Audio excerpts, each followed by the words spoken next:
అందరికీ నమస్కారం. తేజస్వి తెలుగు కథలు పాడ్కాస్ట్కి స్వాగతం.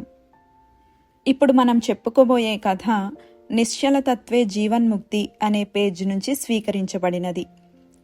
ఈ కథ పేరు అన్నదాన శివన్. వండిన అన్నం అంతా ఒకచోట రాశిలా పోస్తే తెల్లని హిమాలయ పర్వతాలలాగా కనిపిస్తోంది. సాంబారు గంగాళంలోకి ఏనుగు పడినా మనకు కనపడదు. మీనాక్షి కళ్యాణం అప్పుడు హిమాచల శివుడు గుండోదరుని ఆహారం కోసం పెద్ద గొయ్యి సృష్టించాడు అని చెబుతారు. అలాగే ఈ పేద బ్రాహ్మణుడు శివన్ అద్భుతమైన పెద్ద కార్యం చేశాడు. కంచి పరమాచార్య స్వామివారు అన్నదాన శివన్గా పేరు ప్రఖ్యాతులు పొందిన తెప్పేరు మానల్లూర్ శ్రీ రామస్వామి అయ్యర్ జరిపిన అన్నదాన ఉత్సవాల విశేషాలను నెమరు వేసుకుంటున్నారు. ఈ అన్నదాన సమారాధనలు కుంభకోణంలో మహామాఘం సందర్భంగా 1921 మరియు 1933లలో జరిగినప్పుడు కొన్ని వేల మంది అన్నం తిన్నారు. 18వ శతాబ్దం మధ్య నుండి 19వ శతాబ్దం మధ్య వరకు కంచి మఠానికి కుంభకోణం ప్రధాన కార్యాలయం. 1916 నుండి 1939లో శరీరం విడిచేదాకా మఠాన్నే తన గృహంలా మార్చుకున్నాడు శివన్. ఆ మహోత్సవాల గురించి పరమాచార్య స్వామివారు ఇలా గుర్తు చేసుకున్నారు. అది 1933లో జరిగిన మహామఖం అన్నదాన సమారాధన. వంట చేయడం కోసం 100 ఎడ్ల బండ్లలో వంట చెరుకు తెచ్చారు. పచ్చళ్ల కోసం 10 ఎడ్ల బండ్ల ఉసిరికాయలు వచ్చాయి. వండుతున్నప్పుడు ఆ వంటల నుండి వస్తున్న వాసన చూసి వాటికి ఏమి తక్కువైందో చెప్పగలిగేవాడు. రసం నుండి వచ్చే వాసనను బట్టి ఇంకా ఎంత ధనియాల పొడి దంచి వెయ్యాలో చెప్పేవాడు. ఏదో పిడికెడు ధనియాలు కాదు, పెద్ద తట్టలో ధనియాలు దంచి రసానికి వెయ్యండి అని ఒక వంటవానికి చెప్పాడు. ఇప్పటికే రసానికి వేసిన ధనియాల పొడి కాకుండా ఇంత పెద్ద తట్టలో ధనియాల పొడి వెయ్యమని చెప్పాడంటే అక్కడ తయారవుతున్న రసం పరిమాణం ఎంతో మనం ఊహించవచ్చు.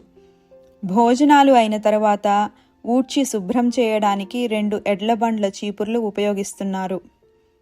అన్నం వండడానికి ఎంత పెద్ద పాత్రలు ఉన్నా, ఎంత పొడుగైన కట్టెల పొయ్యలు ఉన్నా కావలసినంత అన్నం వండడానికి అవి ఏమాత్రం సరిపోవు.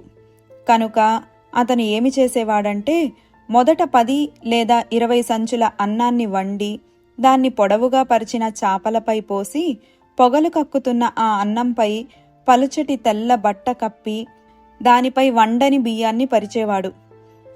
వండని బియ్యాన్ని పెద్ద గోనె సంచులతో కప్పి చాపలను గట్టిగా చుట్టేవాడు. అరగంట తరువాత ఆ సంచులను విప్పితే పైన ఉన్న బియ్యం మొత్తం ఉడికి పువ్వులా తెల్లగా అన్నం తయారయ్యేది. అన్నం త్వరగా వండడానికి తను కనుగొన్న విధానం ఇది. అంతమందికి కావలసిన పెరుగు తయారు చేయడానికి ఉపయోగించే పాల కోసం ఎక్కడికి వెళ్ళేవాడు? దీనికోసం శివన్ దగ్గర మరొక ఉపాయం ఉంది. అప్పట్లో ఇప్పటిలా ఫ్రిడ్జులు లేని కాలంలో తన కోసం ఒకటి కనిపెట్టాడు శివన్. సమారాధనకు కొద్ది వారాలు లేదా నెలల ముందే పాలు సేకరించి పెరుగు తయారు చేసే ప్రక్రియకు ఉపక్రమిస్తాడు. ఆ పెరుగును చెక్క బాణల్లో నింపి మైనంతో వాటిని మూసి లోతైన చెరువుల్లో వాటిని ముంచుతాడు. ఆ బాణలను బయటకు తీసి వాటిని తెరిస్తే అందులోని పెరుగు ముందు రోజే తయారు చేసినంత తాజాగా ఉండేది. అది కేవలం చెరువు యొక్క చల్లదనం వల్ల మాత్రమే కాదు, అతని మనసు యొక్క చల్లని కరుణ స్థితి వల్ల కూడా ఇది సాధ్యం అని చెప్పవచ్చు. శివన్ ఈ సమారాధనలను కంచిమఠం తరపున చేసిన 1921 మరియు 1933లలో జరిగిన మహామాఘం అన్న సమారాధనలు ఎంతో ప్రత్యేకం. ఎందుకంటే అప్పుడు పరమాచార్య స్వామివారు కుంభకోణంలో లేని సమయం. 1919లో స్వామివారు సంకల్పించిన గంగా యాత్ర దాదాపు 21 సంవత్సరాలు సాగింది. 1933 మహామాఘమప్పుడు స్వామివారు రామేశ్వర యాత్ర చేస్తూ కుంభకోణం దగ్గర్లోని పట్టీశ్వరం, తిరువిడై మరదూర్లలో మకాం చేశారు. తరువాత రామేశ్వరం నుండి వారణాసి యాత్ర చేస్తారు. నియమం ప్రకారం యాత్ర ముగిసేదాకా కుంభకోణం మఠానికి పోలేదు స్వామివారు. స్వామివారు మకాం చేసిన స్థలం నుండి స్నానం కోసం మహామాఘం పుష్కరిణికి లేదా కుంభకోణంలోని దేవాలయాలకు వెళ్ళి తిరిగొచ్చేవారు. 1933 సంవత్సరంలోనే శివన్ ఆధ్వర్యంలో మఠం జీర్ణోద్ధరణ పూర్తయింది. శివన్ చేసే అన్నదాన సమారాధనలలో ప్రత్యేకత ఏమిటంటే, ముందు రోజు సాయంత్రం దాకా అన్నదానానికి సంబంధించిన పనులు జరుగుతున్నట్లు కనపడదు. అన్నదానానికి కావలసిన సరుకులు రావడం కూడా రాత్రికే మొదలవుతుంది. 1933లో అర్ధరాత్రి దాటిపోయినా ఒక్క ఎడ్లబండిలో కూడా కావలసిన సరుకులు రాలేదు.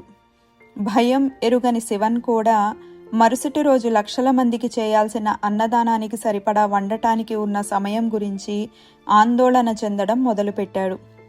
ఈ విషయం పరమాచార్య స్వామివారు బస చేస్తున్న చోటుకు చేరింది. కొద్ది సమయం తర్వాత ఎడ్లబండ్లు రావటం మొదలయ్యాయి. మహామాఘం అప్పుడు ఉండే ట్రాఫిక్ నిబంధనలు శివన్ ఎడ్లబండ్లకు వర్తించవు అన్న విషయం తెలియని అధికారులు వాటిని ఆపేశారు. రాత్రి 1:30 సర్కిల్ ఇన్స్పెక్టర్కు హఠాత్తుగా ఈ విషయం గుర్తురావడంతో వెంటనే బండ్లు ఉన్న ప్రదేశానికి బయలుదేరాడు.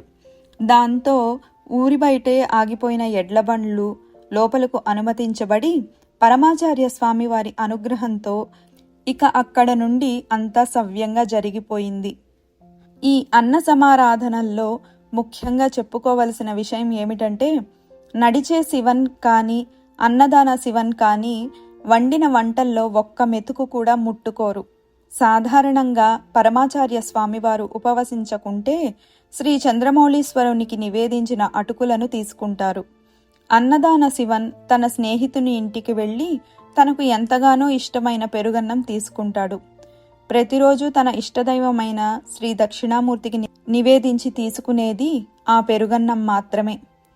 తరువాత పరమాచార్య స్వామివారు చెప్పిన విషయం ఏమిటంటే, అందరూ అనుకున్నట్టు ఈ అన్న సమారాధనలను శివన్ కంచిమఠం తరపున జరిపాడు అనడం కంటే, శివన్ జరిపిన ఈ సమారాధనల వల్లే అప్పట్లో ఆర్థిక ఇబ్బందుల్లో ఉన్న మఠం కాస్త కుదుట పడింది.